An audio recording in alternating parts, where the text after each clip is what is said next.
Welcome दोस्तों, Bollywood mania में आप सभी का स्वागत है। आज का ये पॉडकास्ट लेकर आरजे बीजे बोले तो बबीता जैन एक बार फिर से आपके लिए हाजिर है। और आज बात किसकी होगी ये आपको पता चल जाएगा। आज बात वैसे मैं हिंट दे देती हूँ आपको, एक ऐसे हीरो की होने वाली है जिनके आने के बाद बॉलीवुड में हीरोज डांस करने लगे। इन्होंने तुमसा नहीं देखा, कश्मीर की कली, जानवर और पगला कहीं का, ऐसी कई शानदार फिल्में इस फिल्म इंडस्ट्री को दी।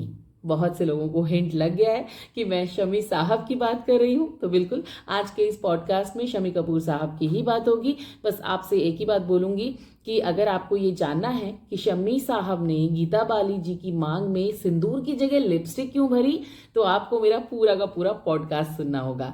एंड आपको तहे दिल से शुक्रिया अदा करना चाहती हूँ क्योंकि फेसबुक पर आप मुझे अच्छा रिस्पॉन्स दे रहे हैं मेरे पेज को, तो ऐसे ही अपना रिस्पॉन्स बरकरार रखिए। बहुत भर भर के प्यार देते रहिए, शेयर करते रहिए, लाइक करते रहिए, कमेंट करते रहिए। और साथ ही साथ मुझे ये भी बताइए कि मेरे पॉडकास्ट आपको कैसे लगते हैं, और अगर अच्छे लगते हैं तो please support me, help me, क्योंकि अब जब आप हेल्प करेंगे तभी मैं अपने पॉडकास्ट को बनाना जारी रख पाऊंगी। उसके लिए आप मुझे स्टार दे सकते हैं। और एक और काम करना है, डिस्क्रिप्शन में मेरे यूट्यूब चैनल का लिंक है, उस लिंक को क्लिक करिए, मेरे चैनल पर जाइए, उसको भी सब्सक्राइब करिए, लाइक करिए, कमेंट करिए और शेयर करिए। भर भर के अपना प्यार दीजिए। और हाँ, शम्मी कपूर की फेवरेट फिल्म का नाम भी बताइए जो आपकी फेवरेट है। मुझे उनकी फिल्म तुमसा नहीं देखा और कश्मीर की कली बेहद पसंद है, और मुझे शम्मी भी बहुत बहुत क्यूट लगे और बहुत पसंद आए। वैसे शम्मी कपूर साहब ना 1950 से लेकर के 1970 तक के दशक में उन्होंने तकरीबन 100 फिल्मों में काम किया, और पढ़ाई छोड़कर उन्होंने जूनियर आर्टिस्ट के तौर पर फिल्म इंडस्ट्री को ज्वाइन किया और फिर हीरो बने। गीता बाली जी से शादी भी की, और पता है कैसे? परिवार को बिना बताए शादी की।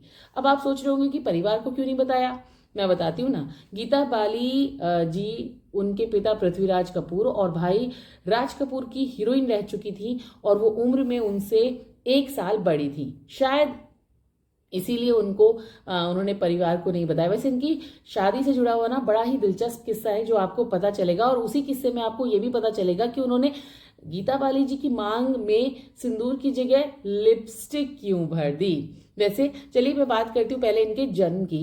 21 अक्टूबर 1931 को मुंबई में इनका जन्म हुआ था।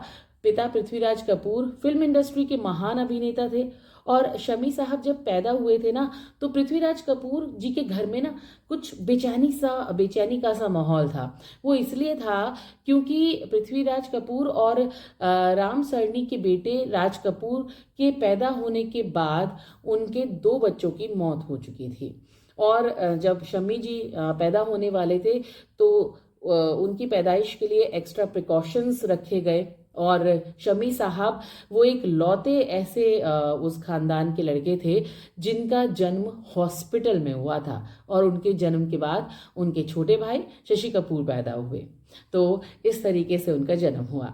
अच्छा, अब चलते हैं उनकी पढ़ाई की तरफ। भाई, शमी जी के जन्म के कुछ समय बाद पृथ्वीराज कपूर परिवार को लेकर कोलकाता चले गए थे, जहां पर वो तकरीबन 7-8 साल रहे होंगे, और फिर 1944 में मुंबई वापस आ गए थे, और पृथ्वीराज कपूर ने मुंबई में पृथ्वी थिएटर की स्थापना की। तब तक शम्मी साहब जो थे ना, वो आगे बढ़ चुके थे, मतलब वो भी धीरे धीरे बड़े हो रहे थे। 13 साल के हो गए थे वो, और पृथ्वी थिएटर के प्ले शकुंतला में वो भरत का रोल निभाते थे। इसी प्ले के कारण शम्मी कपूर का स्कूल छूट गया था। अब आप सोचेंगे कैसे? दरअसल एक बात हुई यूं थी कि राज कपूर चाहते थे कि शम्मी छुट्टी लेकर प्ले की रिहर्सल करे, लेकिन स्कूल ने छुट्टी देने से मना कर दिया था। तो राज कपूर शम्मी जी के स्कूल गए, जहां उनके प्रिंसिपल से उनका जमकर झगड़ा हो गया। इसके बाद शम्मी कपूर उस स्कूल में नहीं पढ़े, उन्होंने दूसरे स्कूल में एडमिशन लिया। फिर कॉलेज में दाखिला हुआ तो शम्मी का मन पढ़ाई में नहीं लगा, और एक दिन वो कॉलेज छोड़कर घर आ गए और पिताजी से कहा, सॉरी, मैंने कॉलेज छोड़ दिया। इस पर अब आपको क्या लग रहा है कि पृथ्वीराज कपूर ने क्या बोला होगा? डांटा होगा उनको कि भाई तुमने पढ़ाई क्यों छोड़ दी, या क्या, क्यों ऐसा किया? लेकिन नहीं, पृथ्वी साहब ने ना उनको डांटा नहीं, उन्होंने कहा कोई बात नहीं पुत्र, कल से थिएटर आ जा। और इस तरीके से शम्मी जी की एक्टिंग की शुरुआत हो गई। थिएटर उन्होंने ज्वाइन किया, वो थिएटर पहुंचे, 50 रुपए की सैलरी पर उनको काम में रखा गया बतौर जूनियर आर्टिस्ट। तो ये था शम्मी जी को मतलब उनके काम जो शुरू हुआ, इस तरीके से उनका काम शुरू हुआ था। अब नरगिस जी के साथ भी ना एक बड़ा इंटरेस्टिंग सा किस्सा हुआ था उनका। एक्चुअली में ना बचपन में शम्मी कपूर जो थे वो क्लासिकल संगीत उन्होंने सीख लिया था, लेकिन उन्हें अगर हम वेस्टर्न म्यूज़िक की बात करें ना तो उनकी वेस्टर्न म्यूज़िक से पहचान कराई थी नरगिस जी ने, लेकिन उन्हें भी वेस्टर्न म्यूज़िक ज़्यादा पसंद था। इससे उन्हें रूबरू कराने वाली अभिनेत्री नरगिस, जो मैंने आपको बताया। लेकिन ना अब हुआ क्या था कि नरगिस जब राज कपूर के साथ फिल्म बरसात की शूटिंग कर रही थी तो शम्मी जी सेट पर पहुंच गए थे, मौजूद थे। और एक दिन उन्होंने देखा कि नरगिस अपने मेकअप रूम में बैठकर रो रही हैं। शम्मी ने उनसे पूछा तो नरगिस जी बोली, मैं राज कपूर की अगली फिल्म आवारा में काम करना चाहती हूँ, लेकिन मेरे घर वाले इसके लिए तैयार नहीं है। तुम मेरे लिए प्लीज भगवान से प्रार्थना करो ना कि मैं आवारा में हीरोइन बनूं। शम्मी बोले ठीक है, मैं भगवान से प्रार्थना करूंगा। फिर नरगिस बोली, अगर फिल्म आवारा मुझे मिली ना तो मैं तुम्हें एक किस दूंगी। अब आप सोचिए कि शम्मी साहब को नरगिस जी से किस मिली कि नहीं मिली। हाँ, मैं बताऊंगी ना आपको। भाई बाद में नरगिस ही राज कपूर की हीरोइन बनी तो डेफिनेटली शम्मी जी की किस तो पक्की हो गई थी। अब शम्मी कपूर जी क्या हुआ कि वो जब वो नरगिस जी शूटिंग कर रही थी तो वो वहां पर पहुंच गए। नरगिस उन्हें देखकर घबरा गई और कहा कि मैं तुम्हें नहीं किस करूंगी और तुम मुझसे बड़े हो। और वो वहां से, मतलब तुम मुझसे बड़े हो नहीं, मतलब तुम अब बड़े हो चुके हो। और वो ये कहकर वहां से भाग गई। शम्मी उनके पीछे गए तो नरगिस बोली, देखो तुम अब बच्चे नहीं रह गए हो कि मैं तुम्हें किस करूं, किसके हिसाब से तुम बड़े हो चुके हो, तुम कुछ और मांग लो प्लीज। तो शम्मी जी बोले, मुझे किस नहीं चाहिए, कुछ और ही चाहिए। ये सुनकर नरगिस जी की जान में जान आई और उन्होंने पूछा कि क्या चाहिए। तो वो बोले, ग्रामोफोन प्लेयर। ये सुनकर नरगिस जी रो पड़ी और बोली, तुम्हें केवल ग्रामोफोन प्लेयर चाहिए। इसके बाद नरगिस उन्हें शॉप पर लेकर गई और वहां से उन्हें एक ग्रामोफोन और 20 वेस्टर्न म्यूजिक के रिकॉर्ड्स चुनने के लिए कहा। उन्हें ही सुनते सुनते शम्मी जी ने वेस्टर्न म्यूजिक में अपनी जो ज्ञान था वो और बढ़ाया और वो वेस्टर्न म्यूजिक के दीवाने हो गए। चलिए अब बात करते हैं गीता बाली जी से उनकी शादी के किस्से की और उन्होंने क्यों उनकी मांग में सिंदूर की जगह लिपस्टिक भरी, उसके बारे में। वैसे शम्मी जी के और भी किस्से हैं जो मैं अपने इस पॉडकास्ट में नहीं, एक और पॉडकास्ट इसके बाद बनाने वाली हूँ, उसमें मैं बताऊंगी कि वाकई में शम्मी कपूर जी क्या गीता बाली जी उनका पहला प्यार थी। नहीं नहीं नहीं, उनका पहला प्यार कोई और थी जिनके बारे में मैं बाद में बताऊंगी। लेकिन आज बात करूंगी मैं गीता बाली जी की। शम्मी जी की गीता से मुलाकात उनके डायरेक्टर दोस्त हरी वालिया ने फिल्म कॉफी हाउस, जो कि 1957 की में आई थी, की शूटिंग के दौरान कराई थी। लेकिन तब दिल के दरवाजे पर मोहब्बत ने दस्तक नहीं दी थी। उसके बाद दोबारा मुलाकात हुई फिल्म रंगीन रातें की शूटिंग के दौरान, जो रानी खेत में फिल्माई जा रही थी। इसमें गीता बाली का कैमियो था। शम्मी कपूर जी ने एक बार एक इंटरव्यू किया था और उसमें कहा था कि हम लोग वहां रानी खेत में 20 दिन थे शूटिंग के लिए। पहाड़ी जगह, पहाड़ी गाने, वादियां, खूबसूरत लड़की, जवान लड़का, इश्क हो ही गया जी।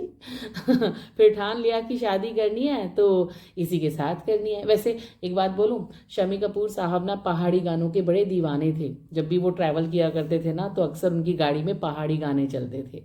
उसके बाद वो लगातार गीता बाली से शादी करने के लिए कहते रहे। गीता जी टालती रही। आगे आने वाले 3 महीनों तक ये सिलसिला जारी रहा। शम्मी शादी के लिए कहते और गीता जी इनकार कर देती। फिर आई 23 अगस्त 1955 की शाम। हमेशा की तरह शम्मी कपूर ने फिर शादी करने को कहा, मगर आज शादी की बात सुनकर गीता जी ने इनकार नहीं किया, बल्कि कहा कि चलो शादी कर लेते हैं, लेकिन शादी आज ही होनी चाहिए, इसी शर्त पे शादी होगी और अभी ही होनी चाहिए, नहीं तो फिर कभी नहीं होगी। शम्मी कपूर बड़े हैरान, उन्हें कुछ समझ में ही नहीं आया। तो तुरंत अपने दोस्त हरी वालिया को उन्होंने बुलाया और फिर भागी जॉनी वॉकर के घर, क्योंकि उनको एकदम से याद आ गया था कि उनके दोस्त जॉनी वॉकर ने एक्ट्रेस शकीला की बहन नूर को भगाकर पिछले हफ्ते ही शादी रचाई थी। लेकिन जब वो जॉनी जी के घर पहुंचे तो उन्होंने कहा, भाई मैं मुस्लिम हूँ, मस्जिद गया और निकाह पढ़वा लिया, तुम्हें मंदिर जाना होगा जहां पंडित जी तुम्हारी शादी कराएंगे। तो वो मंदिर पहुंचे, लेकिन पंडित जी ने कहा कि मंदिर के द्वार अब बंद हो चुके हैं बच्चा, सुबह मंदिर खुलेगा, आ जाना, शादी करवा देंगे। शम्मी और गीता निर्णय ले चुके थे, पीछे हटने का कोई इरादा नहीं था। तो शम्मी जी ने गीता और हरी वालिया को लेकर अपने मुंबई वाले घर माटुंगा वो पहुंच गए और तीनों ने सारी रात जागते हुए काट दी और 24 अगस्त 1955 को सुबह 4 से 5 बजे बाण गंगा मंदिर गए। पुजारी ने मंदिर के पट खोले और शम्मी कपूर गीता बाली जी की शादी हो गई।